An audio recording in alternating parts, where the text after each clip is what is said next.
En temps normal, le peuple n'est pas pauvre. Le pays n'est pas pauvre. C'est les gens qui appauvrissent le pays. Quand vous dites les gens, c'est les dirigeants, en quelque sorte. Parce qu'aujourd'hui, on va beau parler, mais si on n'a pas une belle voiture, on n'a pas une belle maison, ça fait que c'est compliqué. On se dit qu'on est en manque, même si tu as un bonheur émotionnel, tu as une famille qui t'aime, tu as ta petite amie qui est là, tes amis sont autour de toi, mais si tu n'as pas le matériel qui peut compenser le vide. Bonsoir. Bonsoir. Ok, c'est monsieur Silla. Monsieur Silla. Ok. Aujourd'hui, nous parlons de la richesse. Pour vous, comment définissez-vous la richesse? La richesse, c'est la satisfaction de nos besoins. Et puis se créer le bonheur à tout moment. Ne pas être en manque.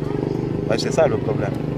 Sans la richesse, on est en manque de tout. Avec la vie matérielle qu'on a aujourd'hui, ça fait que la richesse est très importante dans la vie de l'homme.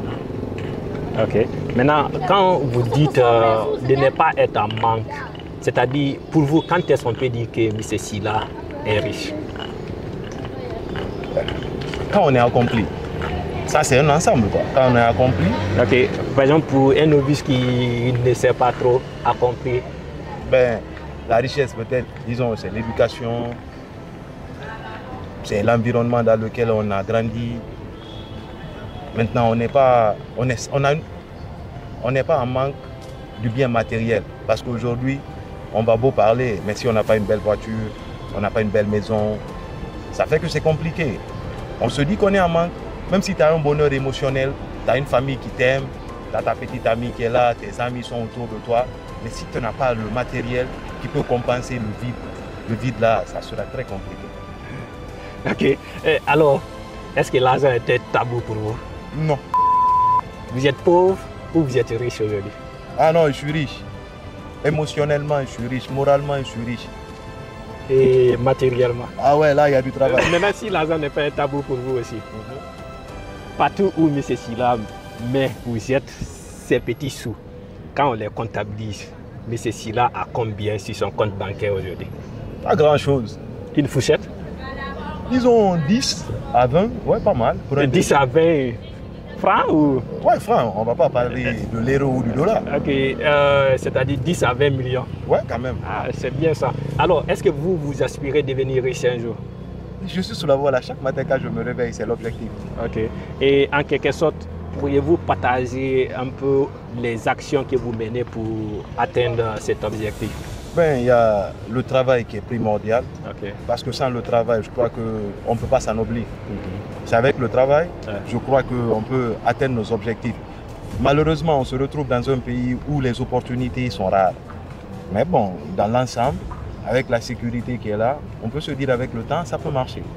Okay. Ou bien, l'idéal quand même, c'est le travail. Hein. Sans le travail, on ne peut rien faire. Okay. Maintenant, de l'autre côté aussi, on dit souvent que la Guinée est un pays riche. Cependant, sa population est pauvre. Tout à fait. Pour vous, M. Silla, qu'est-ce qui explique ces faits? Pour moi, pourquoi, malgré qu'on soit riche à travers notre pays, la population mine dans la pauvreté? En temps normal, le peuple n'est pas pauvre. Le pays n'est pas pauvre. C'est les gens qui appauvrissent le pays. Quand vous dites les gens... C'est les dirigeants. Je ne veux pas donner le nom de quelqu'un, mais oui, allez-y. Oui. Si on gère bien les choses et qu'on répartit bien les richesses, je crois que tout le monde aura sa place. Qu'on soit à l'intérieur du pays ou dans la capitale, je crois que si nos intellectuels, nos élites ont la capacité de repartir la richesse autour des personnes en fonction de leur statut, je crois qu'il n'y a pas de pauvreté. On le dit, mais je crois que la Guinée est l'un des pays les plus riches au monde. Elle a une population jeune. Je crois en bonne santé aussi. Ça fait qu'il y a un avantage. Mais seulement, c'est les étoiles qui ne sont pas positionnées pour que le Guinéen puisse s'émanciper. Le bien matériel est rare du fait du manque d'industrialisation. Vous voyez, non? Mais je crois que si on arrive à avoir des bonnes coopérations, une bonne vision large, je crois que ça peut marcher. La pauvreté n'est pas une fatalité, mais c'est un thème de rappel. C'est pour vous dire qu'on peut avoir le bonheur, mais le malheur est à côté de nous aussi. On le côtoie, on le vit. Mais disons-nous, avec le travail, ça va aller. Parce que moi, je me dis que c'est avec le travail, parce que c'est la base de notre unité, qui est notre devise, travail, justice, solidarité. C'est-à-dire que le travail est une pierre angulaire. Ok. Maintenant, en Guinée, Parmi les personnalités riches, laquelle vous inspire le plus? Bon. Aujourd'hui, quand on parle d'administrateurs publics, on dit qu'ils sont corrompus. Quand on parle des opérateurs économiques, on dit qu'ils sont laxistes. Pourquoi? Maintenant, pour vous, qui vous inspire le plus en Guinée? Même mon modèle, quand même, franchement, oui. Un modèle, c'est Lamine Guirassy. Pourquoi? Parce que c'est un leader d'opinion. Avant d'être un leader d'opinion, c'est un travailleur des médias. Et ça fait qu'avec sa chaîne de télévision et de radio, Adafo Média. Oui, il a poussé beaucoup de personnes à investir dans les médias. Et son modèle a propulsé beaucoup de jeunes à sortir de la précarité. Ouais. Il y a beaucoup d'exemples. Mais c'est un modèle que moi j'apprécie bien parce qu'il est arrivé à un moment où c'était difficile. Mais c'est une valeur sûre, même si aujourd'hui il y a des obstacles, mais c'est une valeur sûre quand même en Guinée pour moi.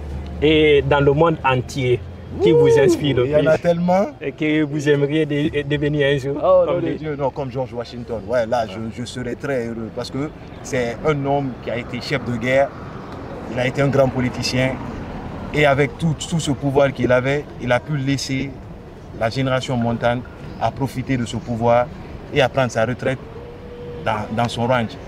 Il n'y a pas un modèle plus magnifique. Tu cèdes le pouvoir au moment qu'il le faut. Quand même, c'est un modèle, que ça c'est politique. Maintenant, si on prend économiquement, Elon Musk, ouais, pas mal. L'as aujourd'hui de l'économie.